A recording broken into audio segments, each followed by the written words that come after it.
আমি এখানে ইংরেজি ডিপার্টমেন্ট প্রিপারেশন স্টুডেন্ট। তো আমাদের এখানে যে ঝামেলাটা হয়েছে, এখানে অ্যাকচুয়ালি আমাদের কর্মসূচি ছিল অবস্থান কর্মসূচি। আমাদের উদ্দেশ্য ছিল আমরা মডার্নে গিয়ে অবস্থান করব, কিন্তু আমাদের যে এখানে ছাত্র সংগঠন আছে তারা আমাদের আগেতেই জানিয়ে দিয়েছিল যে অবস্থান, ছাত্রলীগ ছিল এখানে। তো ওরা আমাদের জানিয়ে দিছে যে এখানে হচ্ছে আপনাদের অবস্থান কর্মসূচি করা যাবে না, আপনারা হচ্ছে পদযাত্রা করেন। আমরা সেটাতে একমত হয়ে আমরা এখানে পদযাত্রা করার জন্য ইচ্ছুক ছিলাম, কিন্তু তারা পরবর্তীতে আমাদের আরও ফোর্স করে আমাদের যে সবার সাথে কথা ছিল আমরা হচ্ছে পদযাত্রা করে চলে আসব। কিন্তু আমাদের যখন ক্যাম্পাসের গেটে যখন চলে গেছে তখন ছাত্রলীগ সহ বাকি স্যাররা যারা আছে তারা আমাদের হচ্ছে বাধা প্রদান করছে। স্যাররা অ্যাকচুয়ালি যখন সামনে আছে তখন পিছন থেকে এবং তাদের যারা তৃতীয় পক্ষ ছিল তারা স্যারের ওপর আক্রমণ করে সেই দায় আমাদের সাধারণ শিক্ষার্থীদের উপর চাপানোর চেষ্টা করছে।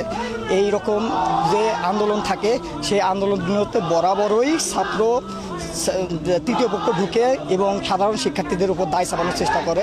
তাই আমি আপনাদেরকে নিশ্চিত করতেছি যে এখানে না, এখানে আমাকে ছাত্রলীগের সভাপতি আমাকে চর থাপ্পড় মারছে। এখানে উনি আমাকে নিজে স্টিল আমাকে থাপ্পড় মারছে। এখানে কথা হচ্ছিল আমাদের এখানে আমরা গত 9 দিন ধরে এখানে আমরা অনুষ্ঠান করতে সমাবেশ করতেছি। এখানে কোনো প্রকার আমাদের সাধারণ শিক্ষার্থী বিশৃঙ্খলা করে নাই, কিন্তু ওনারা আসার কারণে এই বিশৃঙ্খলা হয়েছে। এই দায়ভার সাধারণ শিক্ষার্থীদের না।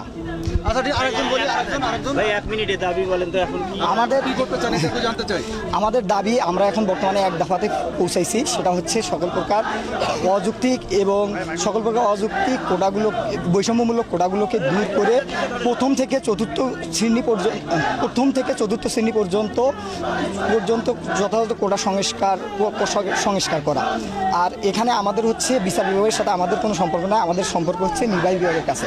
কারণ আপনারা জানেন সংবিধানের 29 নম্বর অনুচ্ছেদে বলা হয়েছে সরকারি চাকরি ক্ষেত্রে সকল নাগরিক সমান সুবিধা ভোগ করবে। কিন্তু এখানে আরও আছে যারা অনগ্রসর জনগোষ্ঠী আছে, তাদের জন্য একটা নির্দিষ্ট কোটা ব্যবস্থা থাকবে। এটা কোটা ব্যবস্থা কিছু সংখ্যক অনগ্রসর জনগোষ্ঠীর জন্য এটা সাংবিধানিক অধিকার, কিন্তু 18 পরিবর্তে যেটা করা হয়েছিল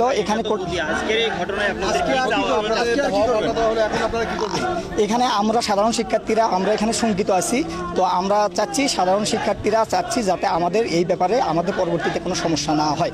কারণ এখানে যে সমস্যাটি হয়েছিল সেই সমস্যাটি আমরা সাধারণ শিক্ষার্থী দায়ী না। এখানে তৃতীয় পক্ষ ঢোকার কারণে তারা বাধা দেওয়ার কারণে এই পরিস্থিতি হয়েছিল। সুতরাং আমরা আশঙ্কা প্রকাশ করতেছি।